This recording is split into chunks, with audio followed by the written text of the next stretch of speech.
92,6 milliards est le chiffre d'affaires des jeux vidéo mobiles, soit 49,3% du marché du jeu vidéo.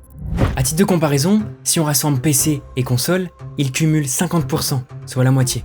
Avant d'écrire cette vidéo, je ne savais pas et je ne pensais pas que les jeux vidéo mobiles avaient une telle puissance. En 2023, Pokémon Go a réalisé un chiffre d'affaires de 566 millions de dollars. Coinmaster, 730 millions. Et ce ne sont même pas les plus hauts du classement. Sur le podium se trouvent Candy Crush, PUBG Mobile et Honor of Kings, qui cumulent respectivement 956,9 millions de dollars, 1,14 milliard de dollars et 1,48 milliard de dollars. Au-delà de ces sommes faramineuses, ces trois jeux ont un point en commun. À part le fait d'être sur téléphone, elles sont gratuites. L'un de leurs moyens donc pour s'enrichir, c'est vous.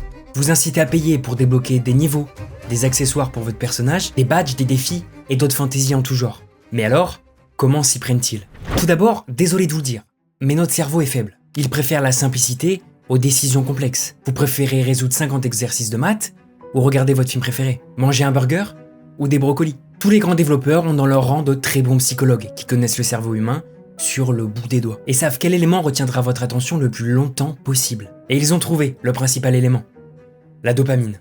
C'est une molécule qui circule de neurone en neurone et souvent appelée l'hormone du plaisir, qui vous pousse à répéter une action agréable dans le futur. Faire du sport, manger, faire l'amour et scroller sur votre téléphone. Selon une étude, si vous regardez 5 vidéos sur Instagram ou TikTok, ça augmenterait les chances de 5% de regarder une nouvelle. Et ainsi de suite pendant des heures sans même vous en rendre compte. Le point fort des développeurs sur les jeux mobiles, c'est votre téléphone. Mais pour vous, c'est votre pire ennemi. Petit, maniable, utilisable partout à tout moment, au resto, en salle d'attente ou dans votre lit, vous l'utilisez quand vous voulez. Après avoir installé un jeu, l'appli va vous demander l'autorisation d'envoi de notifications. Pour dans le futur vous inciter à revenir. On a recensé 665 milliards de notifications pour 2,5 milliards d'utilisateurs. Et en parallèle, les applis qui n'utilisent pas cette méthode ont 3 fois moins l'attention des joueurs. C'est pour ça que les développeurs ont tout intérêt à vous envoyer des notifications. Ils veulent vous garder sur leur jeu. Un autre point stratégique est de vous fidéliser avec une routine. Et votre cerveau, il adore la routine. Elle permet de faire des actions machinalement pour que votre cerveau puisse se concentrer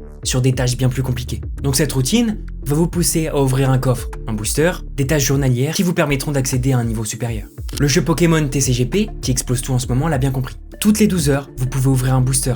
Ajoutez à ça que si vous réalisez quelques défis dans la journée, il vous donne la possibilité d'en ouvrir d'autres. Et ce schéma, il se répète tous les jours. D'autant plus que bon nombre de jeux gratuits sont d'une facilité sans nom. Candy Crush, faire glisser des bonbons pour qu'ils soient de la même couleur. PUBG, vous êtes parachuté sur une île. Survivez. Même constat pour Brawl Stars. Subway Surfer, fuyez un vigile et déplacez-vous avec votre doigt de haut en bas et de gauche à droite. Enfin bref, rien qui demande un effort cognitif surhumain. Il y a un point qu'on n'a pas abordé depuis le début et qui est pourtant partout autour de nous. La couleur. Sur Candy Crush, lors de votre première partie, dès que vous augmentez de niveau ou que vous gagnez, il y a une explosion. Votre téléphone vibre, la musique s'intensifie et une explosion de couleurs vous saute au visage. Et ça aussi, vous vous en doutez, que c'est pas laissé au hasard. Le rouge capte votre attention en un éclair.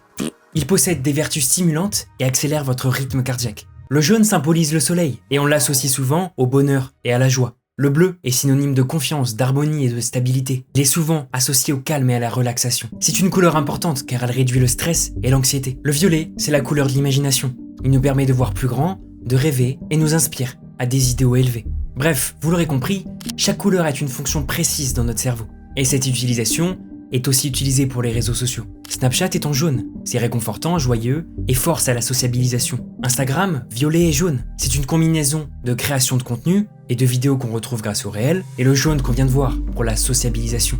Twitter lui est en bleu pour l'envie de partager des choses de notre quotidien plutôt banales aux gens. Une chose m'a surpris lors de l'écriture de cette vidéo, j'ai téléchargé Candy Crush. J'ai craqué, pardon. Bon, bien sûr, j'y ai joué avec du recul pour mieux comprendre ce que je disais et avoir quelque chose de concret. En téléchargeant le jeu, en moins de 5 minutes, j'étais déjà niveau 3. Et durant mes parties, je faisais que glisser quelques bonbons et le jeu s'occupait du reste. Ça me donnait une sensation de pouvoir et de contrôle sur ma partie, en me laissant croire que j'étais un joueur exceptionnel. Alors que, pas du tout. Maintenant que vous ouvrirez un jeu mobile, vous saurez que rien n'est laissé au hasard. Chaque action, chaque notification, chaque niveau dépassé, tout est pensé pour vous rendre accro. Et qui peut aussi entraîner une addiction. Addiction qui peut pousser à mettre de l'argent sur le jeu pour avancer plus vite. On estime que plus de 84% des plus de 18 ans ont déjà mis de l'argent sur un jeu gratuit. C'est ce qu'on appelle micro-paiement ou micro-transaction en ligne pour obtenir des objets virtuels, généralement simplement cosmétiques, sauf dans certains cas où là il faut vraiment payer pour avancer dans le jeu. Et c'est ici que le jeu nous a. On paye Alors on avance dans le jeu et on a l'impression d'être quelqu'un de meilleur. Ça nous fait prendre confiance en nous et on oublie facilement que ces règles n'existent pas dans la vraie vie. Je ne dis pas qu'il ne faut pas jouer et que c'est pas bien, mais il faut savoir se réguler, se contrôler, pour ne pas dépendre d'un jeu qui vous coûte de l'attention et du temps. Moi-même, de mes 12 ans à 16 ans, je suppliais mes parents à chaque fois qu'un nouveau skin Fortnite sortait dans la boutique. Un achat virtuel vous provoquera une sensation de bien-être, certes, mais elle ne sera que passagère. Et une fois un achat effectué, vous ne penserez qu'au prochain. Et vous recommencerez sans jamais vous arrêter. Si vous êtes confronté à n'importe quelle addiction, vous n'êtes pas seul et des numéros sont mis en place pour vous aider. Faites attention, prenez soin de vous et de vos proches. C'était Axel pour vous servir. À bientôt.